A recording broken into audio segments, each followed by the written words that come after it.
صحیح بخاری کی ایک روایت میں آتا ہے، حضرت ابو ہریرہ رضی اللہ تعالی عنہ سے مروی ہے کہ رسول اللہ صلی اللہ علیہ وسلم نے فرمایا، وہ بہترین دن جس پر سورج طلوع ہوا جمعہ کا دن ہے۔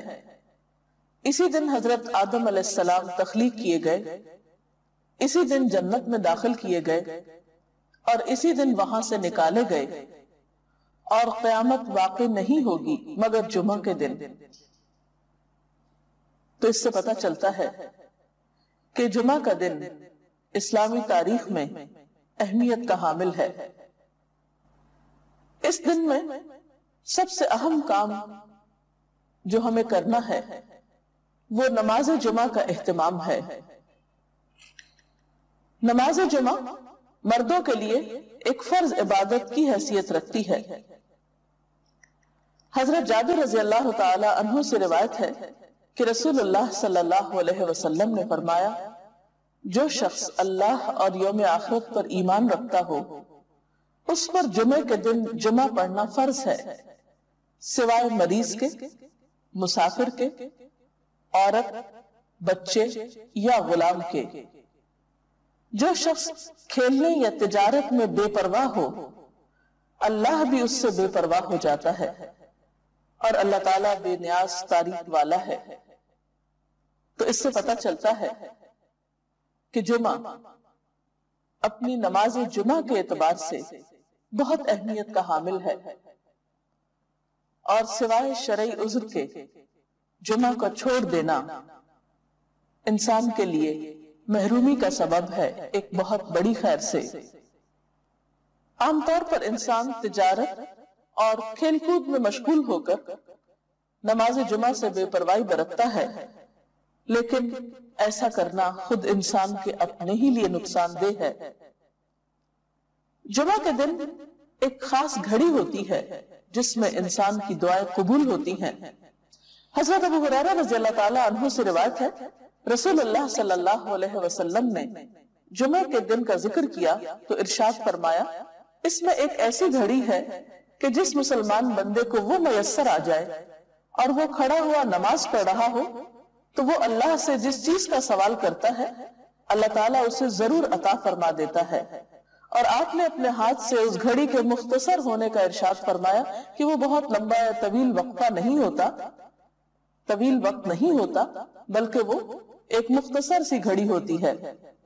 مسلم کی ایک حدیث کے مطابق وہ گھڑی امام کے منبر پر بیٹھنے سے نماز جمعہ کے ختم ہونے تک ہے، اور ترمذی کی حدیث کے مطابق یہ گھڑی عصر سے لے کر سورج غروب ہونے تک تلاش کی جائے۔ اس سے پتہ چلتا ہے کہ یہ دو اوقات خاص طور پر جمعہ کے دن اہم ہیں جن میں اللہ تعالیٰ کا ذکر اور عبادت کی جانی چاہیے۔ نماز جمعہ کے علاوہ کچھ اور کام بھی جمعہ کے دن خاص اہتمام کے ساتھ کیے جانے چاہیے۔ ان میں سب سے پہلی چیز طہارت و پاکیزگی کا اہتمام اور اس کے لیے غسل کرنا۔ حضرت ابو سعید خدری سے روایت ہے کہ رسول اللہ صلی اللہ علیہ وسلم نے فرمایا، جمعہ کا غسل ہر بالغ شخص پر واجب ہے، یعنی اس سے اس کی اہمیت کا اندازہ ہوتا ہے۔ حضرت سلمان فارسی کہتے ہیں کہ نبی صلی اللہ علیہ وسلم نے فرمایا کہ جو شخص جمعہ کے دن غسل کرے اور جس قدر اس کے امکان میں ہو طہارت کرے، پھر تیل لگائے یا اپنے گھر کی خوشبو استعمال کرے، اس کے بعد جمعے کے لیے نکلے اور دو آدمیوں کے درمیان میں جو مسجد کے اندر بیٹھے ہوں تفریق نہ کرے، یعنی بیچ میں سے ان کو نہ کاٹے، پھر جس قدر اس کی قسمت میں ہو نماز پڑھے، پھر جس وقت امام خطبہ پڑھنے لگے تو چپ رہے، تو اس کے وہ گناہ جو اس جمعے اور پچھلے جمعے کے درمیان ہوئے بخش دیے جاتے ہیں۔ حضرت اوس بن اوس سے روایت ہے کہ رسول اللہ صلی اللہ علیہ وسلم نے فرمایا، تمہارے دنوں میں سب سے فضیلت والا دن جمعے کا دن ہے، پس تم اس دن مجھ پر کثرت سے درود بھیجا کرو، اس لیے کہ تمہارا درود مجھ پر پیش کیا جاتا ہے۔ اس کے علاوہ سورۃ الکہف پڑھنا۔ آپ صلی اللہ علیہ وسلم نے فرمایا، جو شخص سورۃ الکہف کی تلاوت جمعے کے دن کرے گا تو آئندہ جمعے تک اس کے لیے ایک خاص نور کی روشنی رہے گی۔ سورۃ الکہف 15ویں پارے میں ہے۔ اجر و ثواب کے اعتبار سے بہت بہترین صورت ہے۔ اس کی ابتدائی 10 آیات کے پڑھنے والے کے لیے فتنہ دجال سے محفوظ رہنے کی خوشخبری بھی ہے۔ ان آیات کو یاد بھی کر لینا چاہیے۔ نماز جمعہ ایک فرض نماز ہے۔ قرآن پاک میں اللہ تعالیٰ فرماتے ہیں یا ایھا الذین آمنوا اذا نودی للصلاۃ من یوم الجمعۃ فسعوا الی ذکر اللہ وذروا البیع ذالکم خیر لکم ان کنتم تعلمون۔ اے لوگوں جو ایمان لائے ہو، جمعہ کے دن نماز کی آذان دی جائے تو تم اللہ کے ذکر کی طرف دوڑو اور خرید و فروخت چھوڑ دو، یہ تمہارے حق میں بہت ہی بہتر ہے اگر تم جانتے ہو۔ یعنی باقی تمام کام کاج چھوڑ کر عبادت کی غرض سے نماز جمعہ کے لیے مسجد میں حاضر ہونا چاہیے۔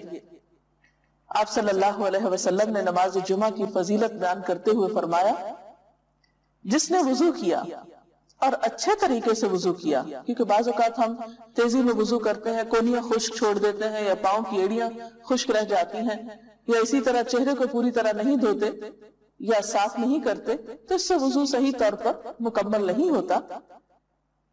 تو آپ صلی اللہ علیہ وسلم نے اچھی طرح وضو کرنے کا حکم دیا، فرمایا کہ پھر وہ شخص جمعہ پڑھنے کے لیے آئے اور کان لگا کر خطبہ سنے اور خاموش رہے، تو اس کے اس جمعے سے دوسرے جمعے کی درمیانی مدت اور مزید 3 دن کے گناہ معاف کر دیے جاتے ہیں۔ اس میں آپ دیکھ رہے ہیں کہ خاص طور پر خطبہ کے وقت خاموشی کا ذکر ہے، کیونکہ اس وقت توجہ کے ساتھ بات سننا نہایت ضروری ہے۔ ایک اور حدیث میں یہ بھی آتا ہے کہ اگر کوئی شخص کسی دوسرے کو خطبے کے دوران یہ کہتا ہے کہ تم چپ ہو جاؤ، یعنی چپ کرانے کے لیے بھی بولتا ہے، تو اسے بھی ایک لغو بات شمار کیا گیا اور ناپسندیدہ قرار دیا گیا۔ نماز جمعہ نہ پڑھنے والوں کے لیے آپ نے وعید بھی سنائی۔ حضرت ابو ہریرہ اور حضرت ابن عمر سے روایت ہے، انہوں نے رسول اللہ صلی اللہ علیہ وسلم کو اپنے منبر کے تختوں پہ یہ فرماتے ہوئے سنا کہ لوگ جمعے چھوڑنے سے باز آ جائیں، ورنہ اللہ تعالیٰ ضرور ان کے دلوں پہ مہر لگا دے گا، پھر وہ یقیناً غافل لوگوں میں سے ہو جائیں گے۔ اور غافل دل تو پھر ایک بیمار دل ہوتا ہے، انسان کے اپنے ہی لیے تکلیف دہ ہوتا ہے۔